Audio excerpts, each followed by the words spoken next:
রাধে রাধে বন্ধুরা, আজ চলো গোপালের স্নানযাত্রা এবং পুজো অর্চনা দিয়েই ব্লগটা শুরু করি।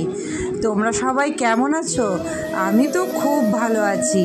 সত্যি এত সুন্দর লাগলো আজ পুজো অর্চনা করতে, মনটা ভরে গেল। সত্যি এত কি বলবো তোমাদের, এত আমার উপর ভগবান সন্তুষ্ট হবে আমি নিজেও কোনো দিন বুঝতে পারিনি। আমি নিত্য সেবা করি এবং গীতাও পড়ি রোজ, তাই কথার ছলেই বলি করছিলাম যে একবার তোমার গোপালকে দেবে, আমি দু একটা ভিডিও বানাবো। গোপাল যে নিজেই আমার বাড়িতে এসে উপস্থিত হবে বন্ধুরা, আমি কল্পনাও করতে পারিনি। আজ আমি সত্যিই বলছি খুব খুশি। জানি না আমার এই ভিডিওটা তোমাদের কেমন লাগবে, আর আমি ঠিকঠাকভাবে গোপালের সেবাও করতে পারলাম কি না। আমি এবং আমার বড় মেয়ে দুজন মিলেই আজ গোপালের সেবা করেছি। সত্যি খুব ভালো লাগলো।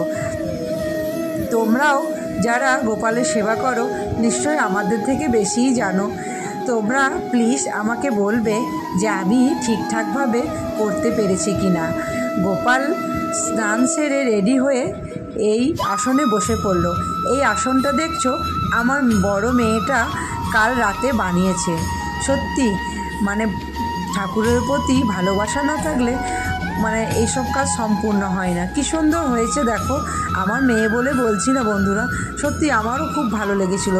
এর ওপরে যখন গোপালকে বসালাম, সত্যি আজ আমার ঠাকুরের সিংহাসন অপূর্ব সুন্দর লাগছিল।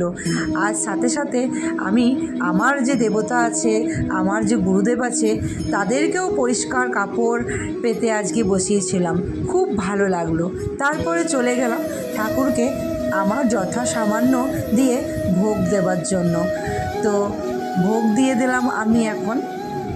তারপরে তো আরতি করে জানোই আমি কি করি।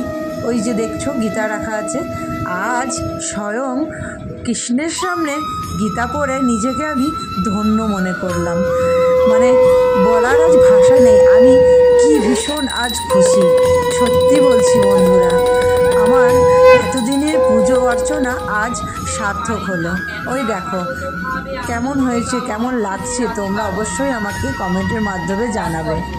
ব্রহ্মসংহিতায় বলা হয়েছে যে শ্রীকৃষ্ণই পরমেশ্বর ভগবান, তার থেকে শ্রেষ্ঠ আর কেউ নেই। তিনি সর্বকারণেই পরম কারণ।